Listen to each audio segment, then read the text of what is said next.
Hi welcome back. നമുക്കിന്ന് habit number 5 നോക്കാം. എന്താണ് ഹാബിറ്റ് നമ്പർ 5? ഹാബിറ്റ് നമ്പർ 5 എന്ന് പറഞ്ഞാൽ മൈൻഡ്ഫുൾനെസ് ആണ്. എന്ന് പറഞ്ഞാൽ നമ്മൾ പറഞ്ഞ ഹാബിറ്റ് നമ്പർ 1 എന്തായിരുന്നു? ഹാബിറ്റ് നമ്പർ 1 മെഡിറ്റേഷൻ്റെ കാര്യം പറഞ്ഞല്ലേ. നമ്മുടെ ഇമോഷണൽ സ്റ്റെബിലിറ്റിക്ക് വേണ്ടി മെഡിറ്റേഷൻ ഇമ്പോർട്ടൻ്റ് ആണ്.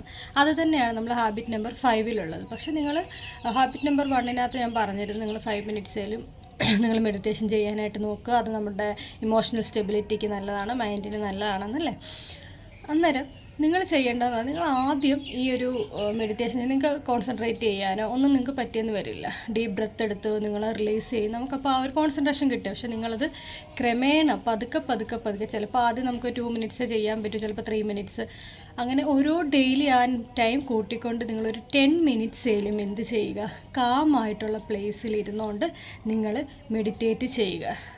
മെഡിറ്റേറ്റ് ചെയ്ത് നിങ്ങൾ നല്ലതായിട്ട് കാമായിട്ടുള്ള പ്ലേസ് ചെയ്ത് നല്ലതായിട്ട് നിങ്ങൾ മെഡിറ്റേറ്റ് ചെയ്യുക. എന്ന് വെച്ചാൽ നല്ലതായിട്ട് ഡീപ്പ് ബ്രെത്ത് എടുത്ത് അത് റിലീസ് ചെയ്ത് നല്ലതായിട്ട് വയ്ക്കുമ്പോൾ നിങ്ങൾക്ക് തന്നെ നിങ്ങളുടെ ആ ഒരു ശ്വാസം, നമ്മുടെ ബ്രെത്ത് പോകുന്നതും വരുന്നതും ഒക്കെ നിങ്ങൾക്ക് നല്ലതായിട്ട് അറിയാനായിട്ട് പറ്റും. അപ്പം മെഡിറ്റേഷൻ എന്ന് പറഞ്ഞാൽ ഈ ഹാബിറ്റ്സിൽ ഇമ്പോർട്ടൻ്റ് ആണ്. കാരണം ഇമോഷണൽ സ്റ്റെബിലിറ്റി, നമുക്ക് ചിലർക്ക് പെട്ടെന്ന് ദേഷ്യം വരും, ചിലപ്പോൾ സങ്കടം, അപ്പോൾ അതൊക്കെ നിങ്ങൾക്കൊന്ന് കൺട്രോൾ ചെയ്യാനായിട്ട് ഒരു എളുപ്പം പറ്റിയെന്ന് വരില്ല. നിങ്ങളൊരു ഇത് കണ്ടിന്യൂസ് ചെയ്യുവാണെങ്കിൽ ഒരു 2 മന്ത്സ് 3 മന്ത്സ് കൊണ്ടൊക്കെ നിങ്ങൾക്കത് നല്ലതായിട്ട് ചേഞ്ച് നിങ്ങൾക്ക് മനസ്സിലാക്കാനായിട്ട് പറ്റും. നമുക്ക് നാളെ ഹാബിറ്റ് നമ്പർ 6 നോക്കാം. അപ്പോൾ വീഡിയോ ഇഷ്ടപ്പെട്ടെന്നുണ്ടെങ്കിൽ ലൈക്ക് ചെയ്യുക, ഷെയർ ചെയ്യുക. ബൈ.